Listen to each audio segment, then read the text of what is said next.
Hey guys, it's Vander Chaos with another video for you guys. Sorry it's been a while since I posted a video, but work calls and other things calls too, as far as family members and stuff like that. So I want to bring you guys a video. It's more like a bullshit video. I'm not gonna lie to you guys.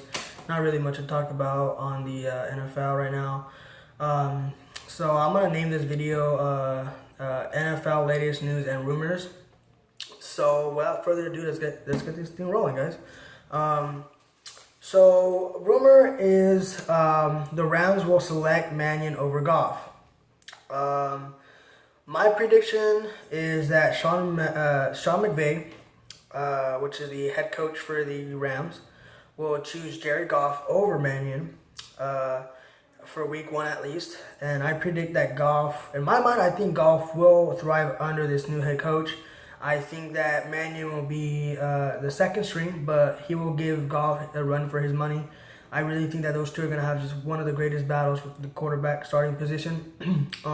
Mannion has never really gotten an actual chance at the quarterback position because of Jeff Fisher. I think Jeff Fisher just chose him because he's a dickhead.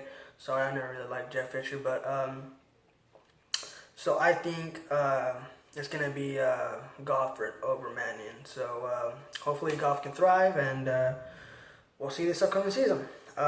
Next is another rumor. Wide receiver Vincent Jackson, who was just recently released from the Buccaneers after, I think, a 5-year stint with them. I believe that he will reunite with the now Los Angeles Chargers. He will sign a 1-year contract with the Chargers for a $2.14 million contract, but he will only receive $1 million guaranteed. But he has a chance to earn up to $2.5 million. So yeah, hopefully it happens. Maybe not, depending on Mike Williams. So next is the news. Mike Williams, the 7th overall pick in the 2017 NFL Draft, is already injured.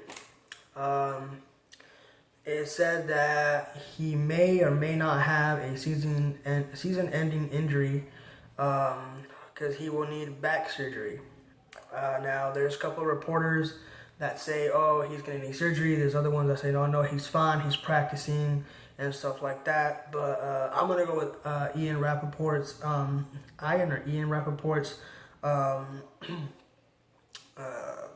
his notes, and he says that Mike Williams will not need surgery. So hopefully he does not need surgery and he's able to play this season.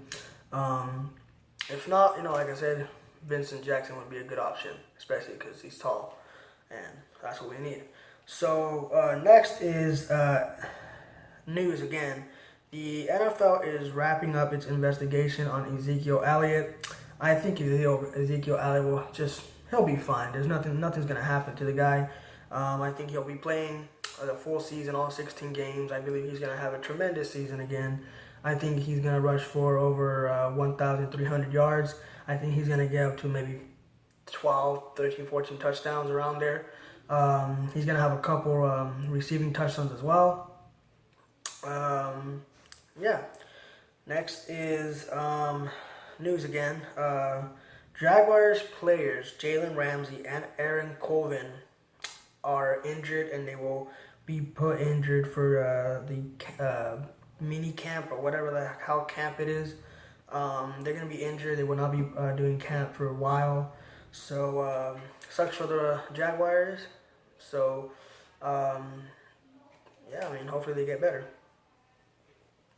Next is Anquan Boldin to meet with several teams. Bills, the Chargers, the Jets, and the Texans. So, yeah, he has no chance whatsoever of signing with the Chargers. I'm just going to pull that out. Reason why is we're interested in Vincent Jackson more than we are in Anquan Boldin. So Chargers are out of there. The Texans, I think they're still working on Braxton Miller and Jalen Strong and what's that one dude's name? God, I forgot his first name, Will Fuller. So I think that they're not going to get him either. So there's only two teams left, which is the Jets and Bills. I think the Jets are going to overprice him. They're going to pay him over what he's actually worth because the Jets are desperate. They are in need of a receiver. And they were stupid for letting go two really good receivers that they had. They had one of the best receiver corps. Now they don't. The only one they have now is Quincy Enunwa.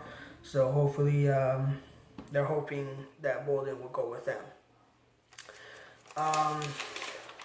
The next thing is it's a rumor. It's Khalil Mack is asking for Khalil Mack is going to be signed by the Raiders no matter what. Okay, there's no trades. There's no he's gonna not want to come back. Trust me, he's gonna want to come back. He's not gonna want to play for another team unless the other team pays him a really ridiculous amount of money that the Raiders can't match.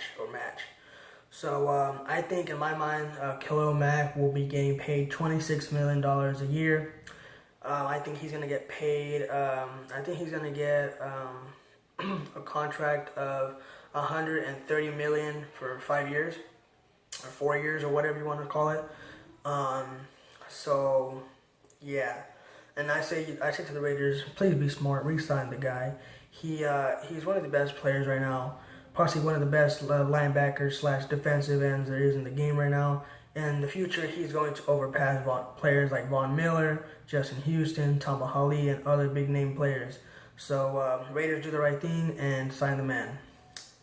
Next thing is the Cowboys are going to work out running back Denard Robinson. Why?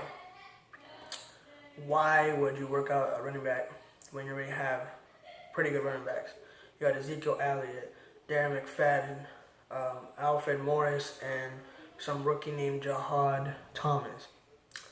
I think it's dumb to work out another running back. I mean, it doesn't hurt, but at the same time, why would you do it? Why would you spend the money? So I think that's ridiculous. Now, this is a little off topic. I'm going to be talking about a certain artist that we recently lost, and one of my favorite singers of all time, and one of the best vocalists I've ever seen in my entire life. And I'm talking about Chester Bennington, the former lead singer of the famous Linkin Park. As we all know, he passed away on July 20th, 2017.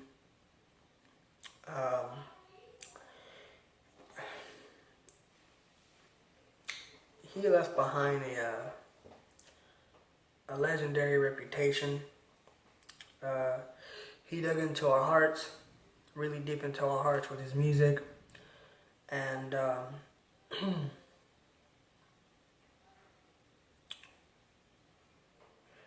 not only were his songs and vocals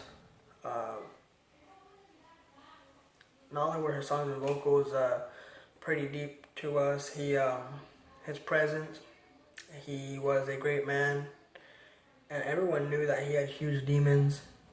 He struggled with just a lot of things. He struggled with drinking a lot of alcohol and a lot of drugs and stuff like that, but he never hid it from us. He wanted us to know what was going on in his life. Of course not everything, but some of the things. He never hid us. He never hid that he drank. So thank you for that. I believe that us as fans, we failed him.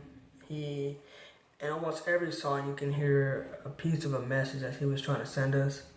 And us as fans, we failed him to receive those messages. He was crying for help, and we never gave it to him.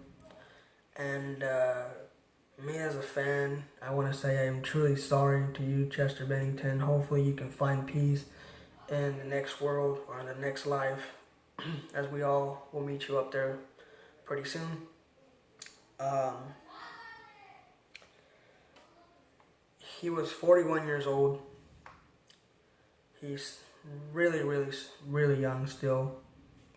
And this world will never ever be the same without you.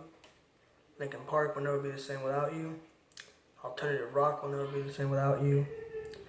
So I want to say thank you, and we're sorry on behalf of everyone. Thank you for your music. Thank you for sharing your gift with us for the longest time ever. So